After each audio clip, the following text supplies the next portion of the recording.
प्रिय छात्रों नमस्कार। एनसीईआरटी गणित कक्षा 10वीं में आपका स्वागत है। आज से हम लोग अध्याय 11 यानी कि रचनाएं शुरू करेंगे, जिसे इंग्लिश में कंस्ट्रक्शंस भी बोलते हैं। तो चलिए हम प्रश्नावली 11.1 से ही शुरू करते हैं और ज़रूरत के अनुसार हम लोग समझते जाएंगे कि इसमें क्या करना है। इसमें बेसिकली हमें किसी भी रेखाखंड के दिए गए अनुपात में विभाजित करना है और किसी त्रिभुज के अंदर उसके समरूप त्रिभुज की रचना करना है। तो आइए हम एक एक करके सभी चीज़ों को समझते जाएंगे। तो बिना वक्त बर्बाद किए हम लोग प्रश्नावली 11.1 से ही शुरू करते हैं। तो प्रश्नावली 11.1 में प्रश्न क्रमांक 1 दिया गया है 7.6 सेंटीमीटर का एक रेखाखंड खींचिए और इसे 5:8 में विभाजित कीजिए और विभाजित जो माप है या दोनों भागों को मापिए। तो जैसा कि प्रश्न में दिया गया है, सबसे पहले हम 7.6 सेंटीमीटर का एक रेखाखंड खींच लेंगे। तो यहाँ पर हम 0 से नापते हैं, यहाँ पर ये रख दिया पॉइंट और यहाँ से ये है 7.5, ये 5 का है और इसके आगे ये छोटा सा एक और पॉइंट ले लेते हैं तो ये हो जाएगा 7.6।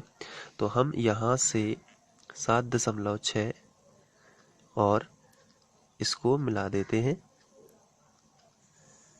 ये देखिए इस तरीके से मिला देना है और अब स्केल को हटा के यहाँ पे हम नाम दे सकते हैं। जैसे हमने नाम दे दिया ए बी, ए और इस तरफ नाम दे दिया बी। तो ये 7.6 सेंटीमीटर का एक रेखाखंड खींच दिया है। इसके बाद आपको पहले रचना कर लेनी है, उसके बाद मैं रचना के चरण भी बता दूंगा। तो अब एक न्यून कोण खींचना है। न्यून कोण क्या कहलाता है? जैसे ये देखिए, ये एक अधिक कोण है, सॉरी ये समकोण है और इसके आगे यदि आप खींचोगे तो ये क्या है? अधिक कोण है और इससे कम करोगे 90 से कम तो ये न्यून कोण कहलाता है।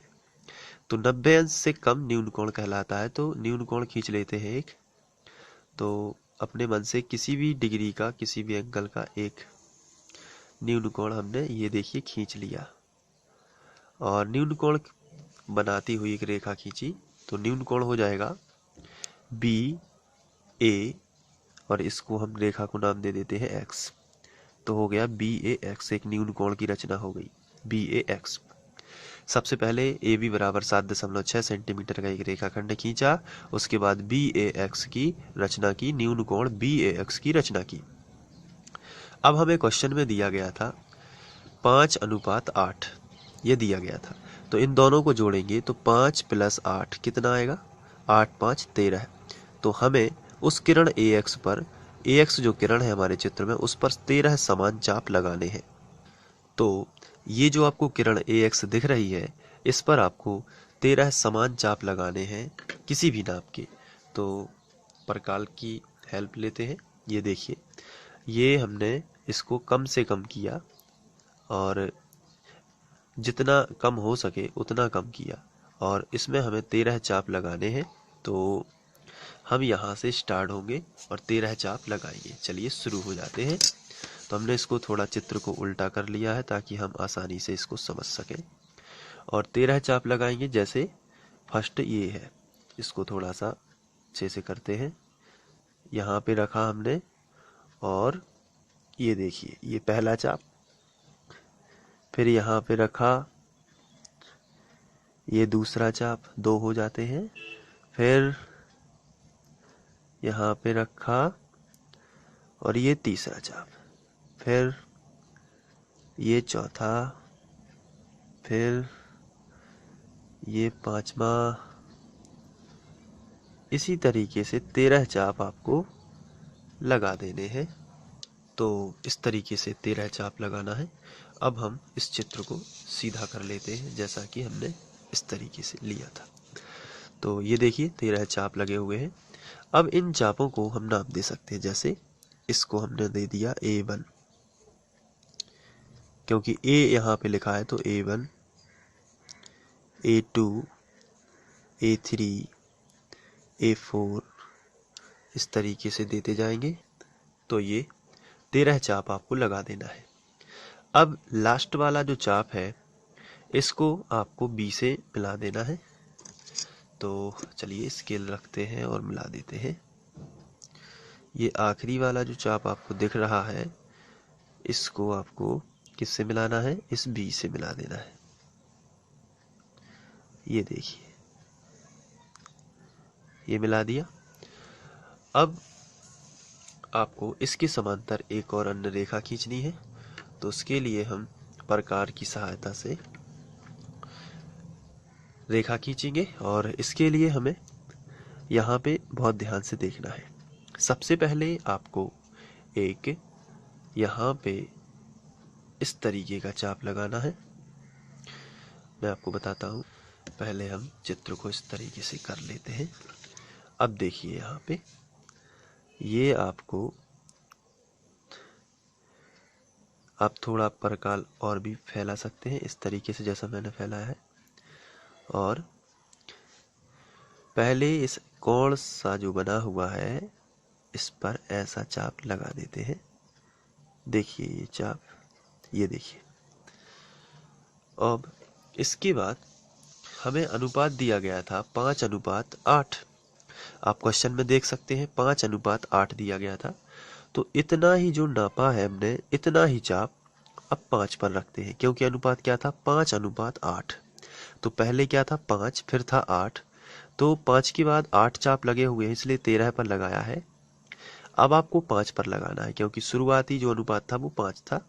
इसलिए उतना ही, जितना ये है उतना ही नपा नपाया यहाँ पे रखते हैं और एक इस रेखा पर अर्धवृत्त या चाप लगा देते हैं। इस तरीके से पूरा खींच देते हैं। ये देखिए, ये हमने लगा दिया।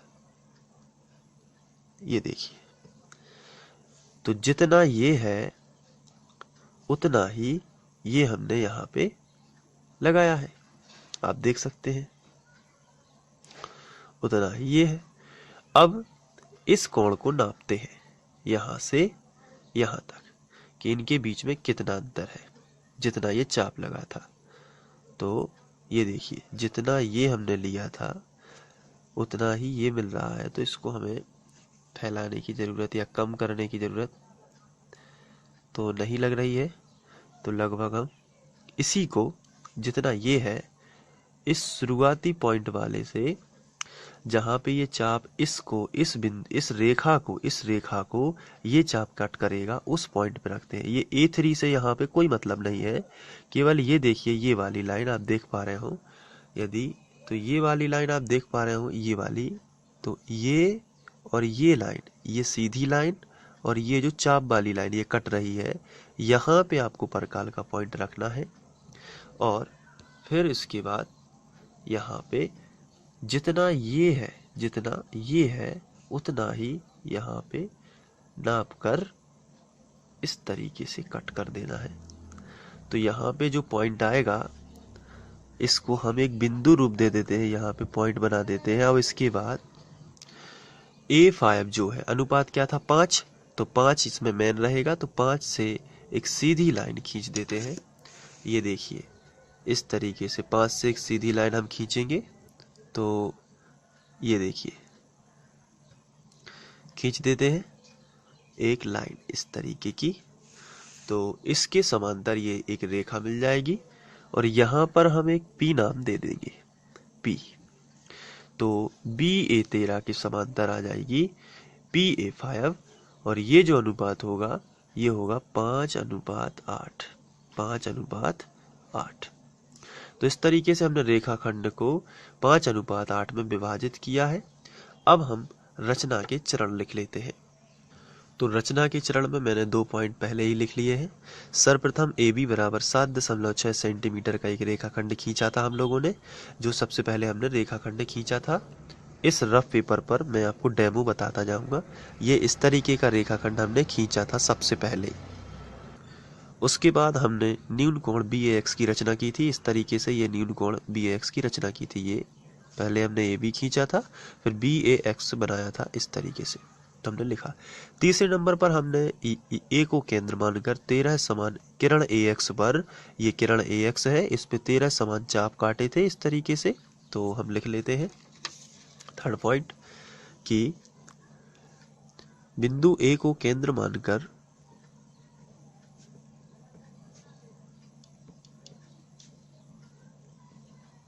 किरण AX पर समान चाप और वो चाप थे A1, A2, A3 और A12, A13 लगाए। तो इस तरीके से हमने समान 13 चाप लगाए थे। क्योंकि अनुपात दिया गया था 5:8, तो 8 और 5 दोनों को जोड़े तो कितना आया 13, तो हमने 13 चाप लगा दिए। इसके बाद हमारा डेमो चित्र यदि हम देखें तो हमने 13 चाप लगाने के बाद यहाँ पे जो A13 था इसको हमने B से मिलाया था।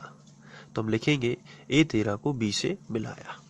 तो हम यहाँ पे लिख लेते हैं चौथा पॉइंट, A13 को B से मिलाया। ठीक है, इस तरीके से। अब हमने इसके बाद यहाँ पे A5 से हमने एक समांतर रेखा खींची थी। उसकी मेथड ये थी कि सबसे पहले यहाँ पे एक चाप लगाते हैं और उसी को A5 को केंद्र मानकर, पहले हम A13 को केंद्र मानकर एक चाप लगाते हैं, फिर A5 को भी केंद्र मानकर एक अर्धवृत्त बना देते हैं, यानी कि एक चाप लगाते हैं। उसके बाद इस एंगल को नापते हैं प्रकाल की सहायता से और यहाँ पे रख के वो कट कर देते हैं। तो और A5 को ऐसा मिला देते हैं, तो इसकी समांतर एक रेखा आ जाती है।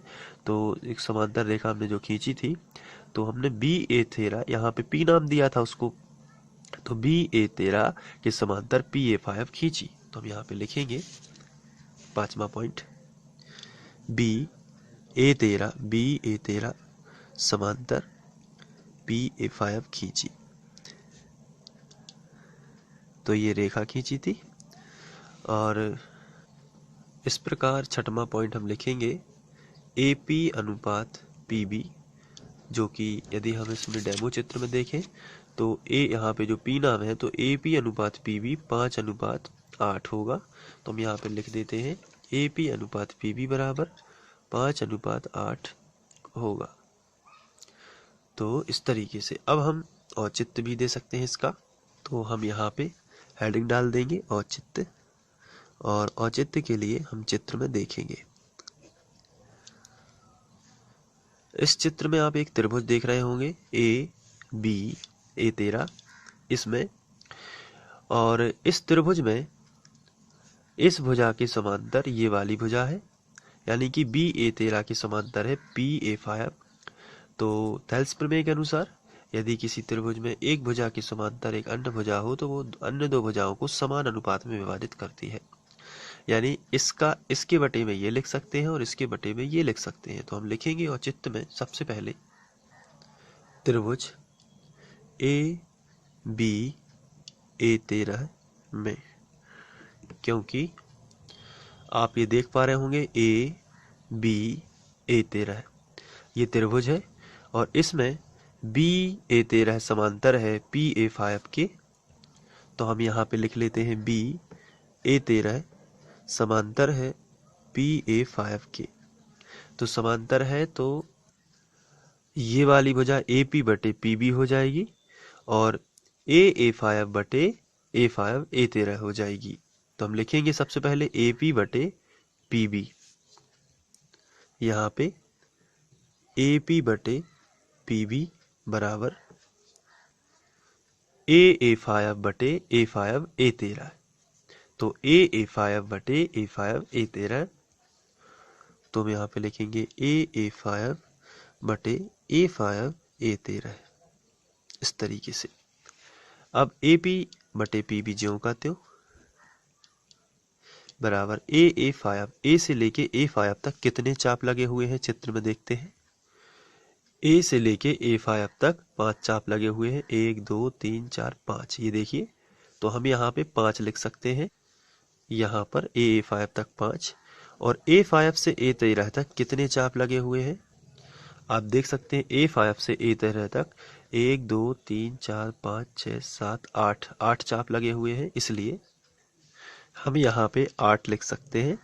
तो इसलिए प्रूफ हो चुका है AP अनुपात PB बराबर 5:8, जो कि सत्य है, जो कि सत्य है।